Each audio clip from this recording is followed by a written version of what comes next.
Hi guys, welcome to Techavro. In this video, I'm gonna be showing you how to delete your WIX account permanently. So let's go to the WIX dashboard first.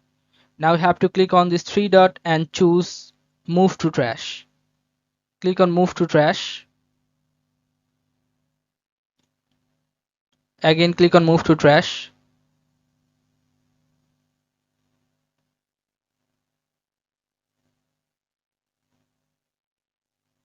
After click on Move to Trash, you have to click on your profile icon on top right corner. Click on this and choose Account Settings.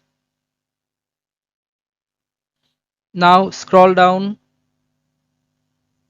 and you'll find here Close Your Account. Click on Close Your Account.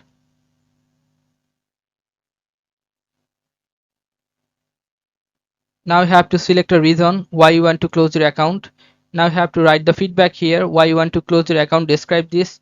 Enter your password. Click on I understand and then click on close your account.